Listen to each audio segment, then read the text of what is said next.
అనే సంబోధనలోటి మొట్టమొదటిగా మిత్రుడు అయ్యన్న పాత్రుడు గారు సభాపతిగా కూర్చోవడం, సభానాయకుడిగా మాకు ఆదేశించే విధంగా ఈరోజు సభ చాలా హుందాతనంగా మెయింటైన్ చేస్తారనే నమ్మకం ఎప్పుడు కూడా స్పష్టమైన వైఖరితోటి, స్పష్టమైన ప్రజాస్వామ్యవాదిగా సుదీర్ఘ రాజకీయాల్లో ఉన్న మిమ్మల్ని మనస్ఫూర్తిగా అభినందిస్తున్నాం. తెలుగు ప్రజల తరపున ప్రత్యేకంగా తెలుగు జాతి గర్వించే విధంగా ప్రజాస్వామ్యాన్ని కాపాడుతారనే నమ్మకం నాలో కానీ తెలుగు జాతిలో కానీ హుందాతనాన్ని మెయింటైన్ చేయాలని మరొకసారి కోరుకుంటా ఉన్నాం. చూసాం గత 15వ సభ, గత సభాపతి యొక్క తీరుని కానీ సభా సాంప్రదాయాలు కానీ నెట్టేట పుంచిన సభగానే మనం భావించాలి, విచారించాలి కూడా ఈరోజు చెప్తా ఉన్నాం. కారణం ఏంటంటే గత సభాపతి యొక్క తీరు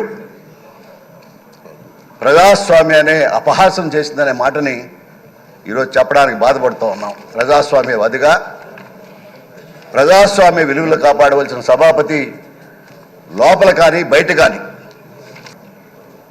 సమాన దూరంతో ప్రజాస్వామ్యవాదిగా ప్రజాస్వామ్యాన్ని ఒక శాసనసభ అన్ని రాజకీయ పార్టీలు హుందాతనం ప్రజల యొక్క సమస్యలు మాట్లాడడంలో తనదైన శైలిలో మాట్లాడడానికి ఉండే అవకాశం సభాపతికి మాత్రమే ఉంటుంది అనే మాటని నమ్మిన వ్యక్తిని, అటువంటి వ్యక్తి జరిగిన ఒక చీకటి రోజు ఈరోజు ఇటు తెలుగుదేశం పార్టీ, ఇటు జనసేన, భారతీయ జనతా పార్టీ యొక్క కూటమితోటి ఆ ప్రజాస్వామ్యాల్ని కోకటి వేళతోటి ఈవేళ ప్రజలు తీర్పిచ్చి ఈరోజు గౌరవ సభగా ప్రజాస్వామ్యాన్ని పరీక్షించడంలో ప్రజల్ని పూర్తిగా అభినందిస్తున్నా, గర్విస్తున్నా.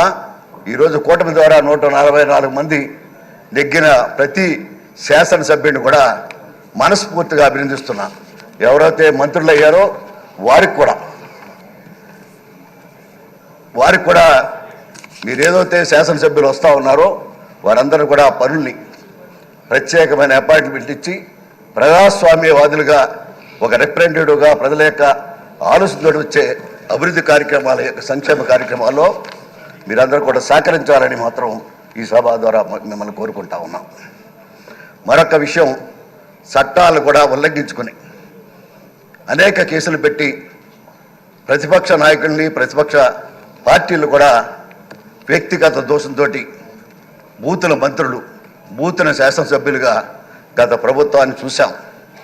ఈరోజు మనందరూ కూడా కోరుకుంటా ఉన్నాం, ఈ సభ ద్వారా గౌరవ సభా సాంప్రదాయాలను పాటించుకుంటూ ఏదైతే సభా నాయకుడు ముఖ్యమంత్రి చంద్రబాబు నాయుడు గారి యొక్క ఆలోచన ఏదవుతుందో దాన్ని హుందాతనాన్ని మనందరం కూడా మేడ్చు. ప్రతిపక్ష పార్టీకి కూడా వేళ 11 మంది నెగ్గారు, వారికి కూడా హృదయపూర్వక అభినందనలు తెలియపరుచుకుంటా ఉన్నాం. ఈరోజు మనందరం కూడా గర్వించవలసింది ఏంటంటే ప్రతిపక్షాన్ని కూడా గౌరవించడానికి మనం సిద్ధంగా ఉన్నాయనే మాటని ఈ సభ ద్వారా మీరు తెలియపరచాలని, ఏదైతే సభా నాయకుడిగా మీరు ఏదైతే మాకు ఆలోచన చేశారో చంద్రబాబు నాయుడు గారు, అలాగే పవన్ కళ్యాణ్ గారు, ఆ సంప్రదాయాన్ని గౌరవించడానికి ఈ సభ సిద్ధంగా ఉందనే మాటని మీ నోటి ద్వారా వినాలనేది నా ఆలోచన.